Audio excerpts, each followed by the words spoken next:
In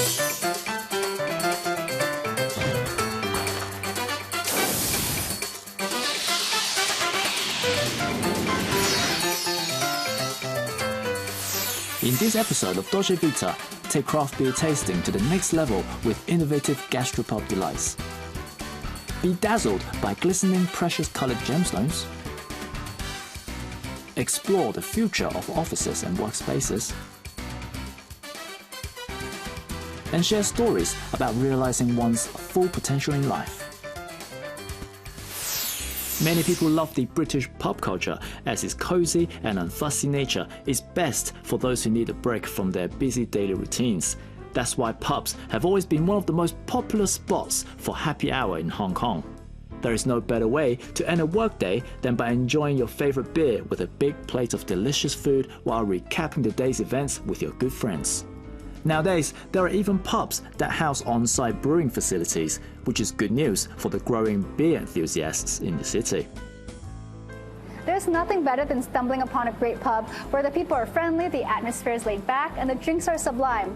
Now, usually pubs serve very simple snacks like, crisps and nuts, and it's not really a place where people go for a full meal because people usually just go there to socialize and relax. Yeah, but pubs are changing along with people's expectations. With good drinks, naturally you want some good food. And whilst free-flowing drinks and good conversations are nice, but what if you can enjoy some gourmet food as well? Salmon is a very versatile fish that can be roasted, fried or grilled, but salmon pastrami is slightly different. The fish is first brined for 48 hours, then smoked for 3 to 4 hours with hickory wood. Then it is served with a buttermilk dressing and yuzu kosh vinaigrette. The partly raw salmon is both sweet and savory, with a delicious smoky flavor. Who said you could only have chips and dips while sipping a cold beer? A refreshing and delightful creamy salad can be nice to go with a cold pint. Accompanied with sprouted and crunchy grains and dressed with herb sauce, the avocado salad is simple yet tasty.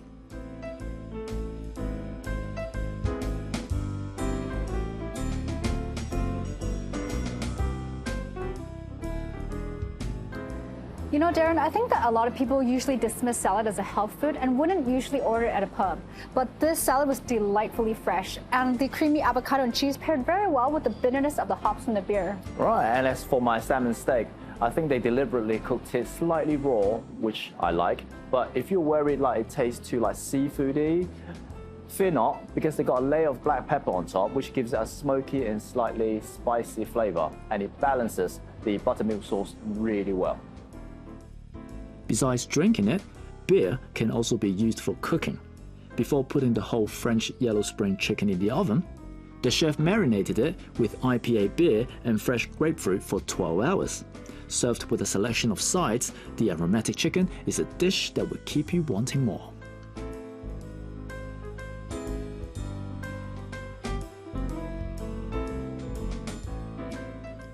A good pie can always tickle our taste buds. This ox cheek and bone marrow pie is a twist on a classic gastropub staple. The ox cheek is slow cooked in stout beer for 8 hours to enhance the flavor. And during the baking process, the bone marrow melts and bubbles into the sauce, making the pie taste even richer.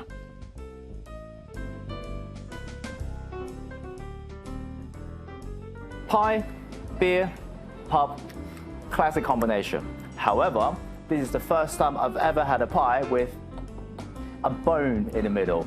But the bone is not for decoration. What they did was that the bone marrow is slow cooked with the beef inside for several hours to make the filling very rich and very soft.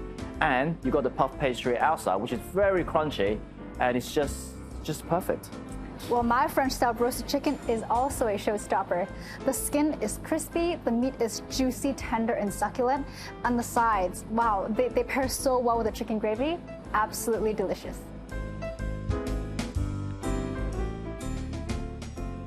With a focaccia-like base and crisp edges, the oval-shaped pinza pizza dough is cold fermented for 48 hours before putting it in a high-heat oven.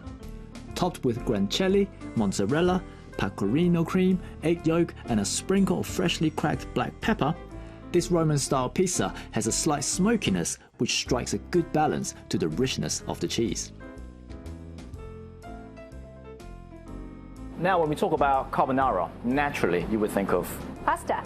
However, this here is a carbonara pizza, and they've managed to make the edge crispy, but the overall texture of the pizza base airy and chewy. And on top of it, you got the egg, you got the smokiness of the ham, and the richness of the cheese. It is really no wonder why this is the chef's favorite pizza.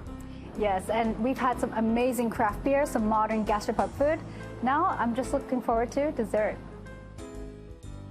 You have a sweet tooth? We got that. So why not finish your pub experience with a sour cherry and porter Bakewell tart? Paired with a scoop of ice cream that comes with an intense malt flavor, it's the perfect delight to end your meal on a sweet note. The chocolate tart is something you cannot miss too. The malted dark chocolate ganache and pistachio ice cream are simply a match made in sweet tooth heaven. Gastropubs are getting more and more popular these days, and it's not hard to see why. Besides the fantastic variety of craft beer, there is also an array of gourmet food on the menu. What's not to like about it?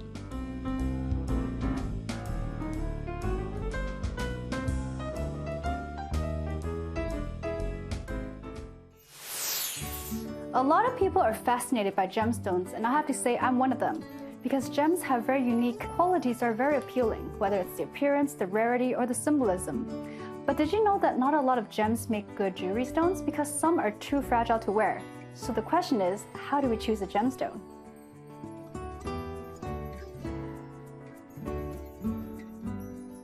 Hi Vicky, so can you tell us how do we appreciate a gemstone? Well, same as appreciating diamonds, we look at the famous 4 C's. They are color, clarity, cut, and carat. And when we're looking into gemstones, we also look at the same 4 C's. But then color plays a very important role. And when we look at colors for the gemstones, we look for 3 things. One is the hue. Is it a red hue, an orange, a blue hue? And also the saturation. What is the intensity and how bright is the color? And the third thing is the tone. Is it a light color or a dark color? So color definitely plays a very important part. Wow, it sounds like you've really studied in appreciating gemstones. Now, what should you look for when looking at fine jewelry? When we look at fine jewelry, there are 3 things that we need to look for. The choice of stone, on the quality stone, is very important. And secondly, it would be the design, how the design complements and implement the whole jewelry piece. And also the third one, which is also most important, would be the workmanship. So when you have a good quality stone, you want to have the right design to go with it, because if it is a cabochon stone, it would be nice maybe to put a rose cut and then maybe some antique design. When it is a facet stone, the design can be different. And the workmanship is really the key to putting everything together on a fine piece of jewelry. Well, those are all really good things to look out for.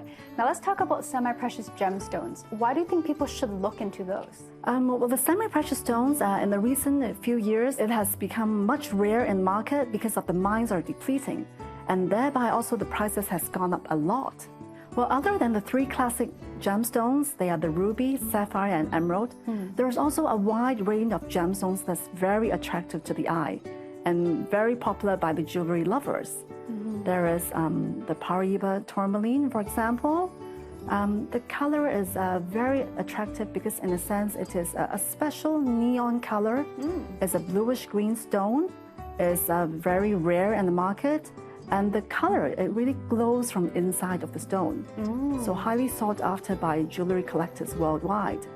That sounds very beautiful already. What kind of trends do you think are going to be very popular this year? For example, what kind of designs with these stones? Well, these few years, the mix and match and the stacking idea, the layering idea is very popular. It's an expression of personal style and statement. Jewelry lovers, they are free to do their own mix and match. Maybe they can do stacking rings or stacking bangles, or on the necklace, they can also do some layering effect. So I find will be fun and creative. Okay. Well, speaking of personal style, what would you recommend for me? Like, what kind of pieces do you think would look good on me? With your fair skin, I think lots of colors will look so good on you. Oh, okay. Yeah. So I would suggest designs that are delicate with good workmanship. and also bring out the center stone or the center gemstones would look perfect on you. Okay, what color do you think would look good? I think I'll like you in bright colors. I can really see you in a lot of bright colors.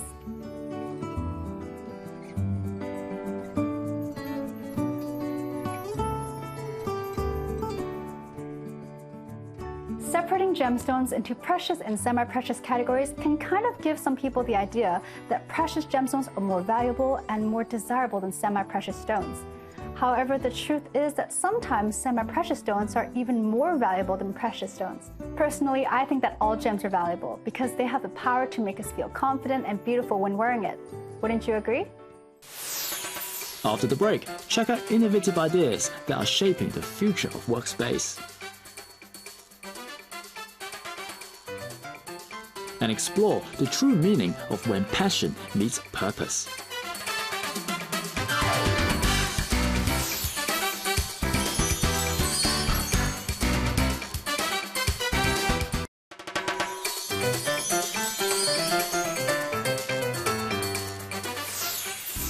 Nowadays, we are no stranger to the idea of working from home. In fact, many of us have fallen in love with this working format because it allows us to better manage our time between work, family commitments, and running errands.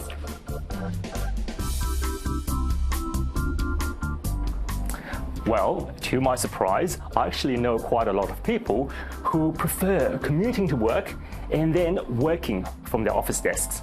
Their argument is that they want to separate their professional and private lives, and also they think it's easier to build trust with their clients if talk face to face. And it's always more fun when you have colleagues around. So it's really hard to say which one's better. Right, I wish there was a way that we could have everything so we can have the flexible working arrangements and not have to sacrifice the on-site office perks.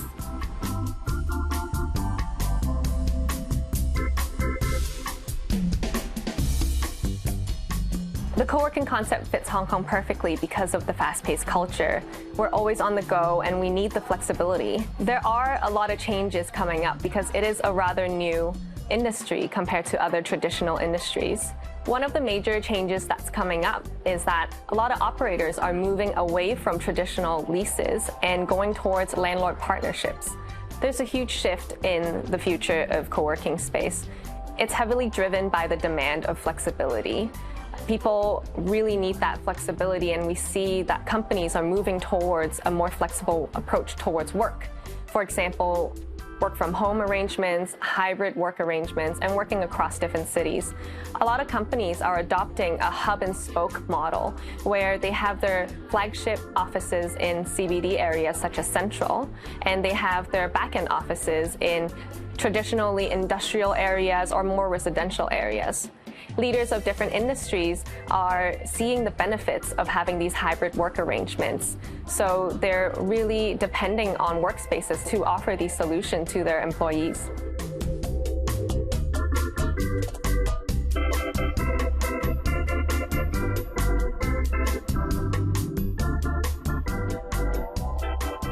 Having a common area like the cafe and the terraces, these are areas that are very unique because it's crucial for people's inspiration, and these are not only an open area for people to gather, they also have a very flexible layout where we can make them into event spaces as well so that they can come together, grow, and learn together.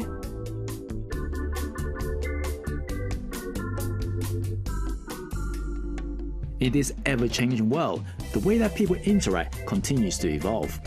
Co-working spaces provide small businesses, independent contractors, and other workers a space to work, network, and participate in the local business community.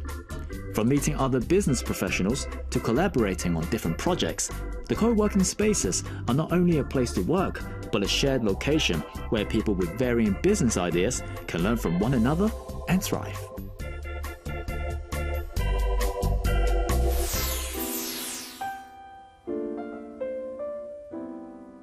Chef Anthony's journey in food started in New York, where he laid the foundation of his skills. Then he went on to hone his craft at various Michelin-starred restaurants around the globe. So today, I'm here to discover his culinary secrets and see how he creates scrumptious Italian dishes that marry innovation and modern elegance. Anthony, hello. Hi, Darren. I know you weren't always a chef, right? You had a completely different profession. What's the story there? I mean, I was an accountant to start with, but then I realized that I just have no passion in. And I always had this little hobby that I have, that I would buy cookbooks from famous chefs, and I would implement the dishes. I would cook it for myself, and I would cook it for friends. So when I got into I think it was about 30, I got into this epiphany that I can't really do what I did anymore. It would just be the same. There's no room for excelling.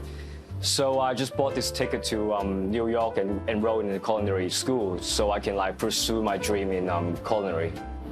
And then after that, you went into some Michelin restaurants to work there, right? Yeah, I guess. What was that experience like? Yeah, I mean, it was a daunting experience. Being a 30-year-old working at the lowest level of the kitchen, it's that's that ego you really have to wash off.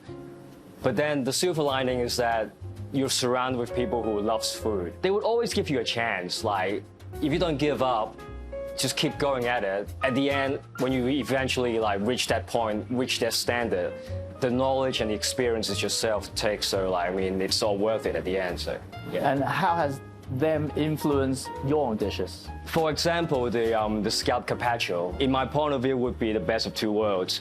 Its appearance, it has this flair to it, which is, if you look at it, it's kind of perfect, the color coordination and the setting and all that. And flavor-wise, it's really we complement the Hokkaido scallop with a mix of exotic spices. The appearance and its flavor, it really works together really well. The opportunities to sharpen his skills at different restaurants and learn from the best had given Anthony more appreciation towards cooking. But now, it is time for the young chef to venture out on his own.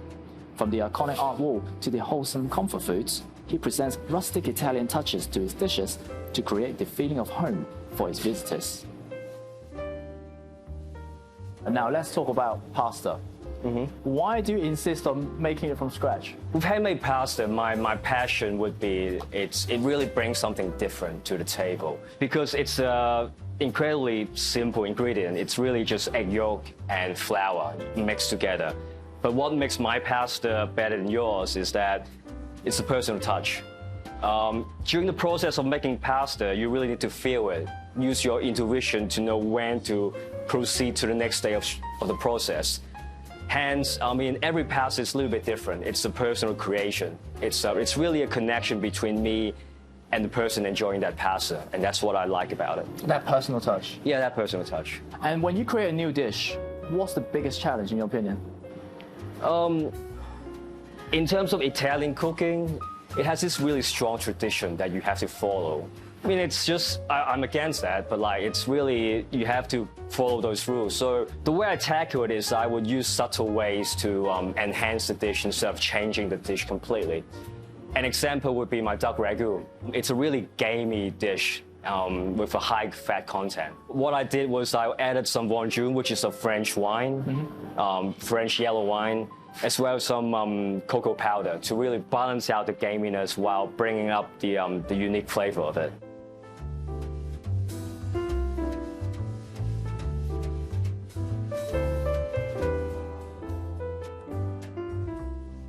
Now, as you know, in Hong Kong there are many Italian restaurants, but what do you think makes this place stand out? I strive to use some ingredients and techniques that are outside the Italian traditions, in a way to bring out something special, something new, my style of cooking. For example, called acropasa. The acropasa is originally a fish dish for whole fish. I use cod fish fillet instead of a whole fish because it has that really nice fatness that complements the tangy sauce. And also it's really good for sharing. On the other hand, with the tofu panna cotta, it's kind of my version of a tofu fa. Right. Usually it's a traditional Hong Kong dessert. I want to do it the Italian way, panna cotta, I use tofu, and on top of that I use a glaze made with red sugar, which is what you would put on the tofu fa, as well as some soy sauce. The glaze is actually my version of a salted caramel. So it really brings out something new to the plate, to the table, yeah. And your passion is obviously infectious. But what does cooking mean to you personally? Cooking to me is really a way to express myself. I mean, when I'm cooking, especially when I'm cooking for someone, I'm really establishing a connection with that person. Being a chef, like when you see your guests give you that nod after they took that bite, it's really a feeling that you can't explain. It's basically the reason why I came up with this restaurant and why I got into cooking in the first place. And I suppose cooking is your art. In a way, yeah. Yeah. Yeah. Brilliant. Well, thank you so much, Anthony. Thank you, Darren. Cheers. Cheers. It's been a pleasure. Thank you. That's all the time we have for this week's episode. If you enjoyed what we've introduced and want to find out more, simply check out our program website.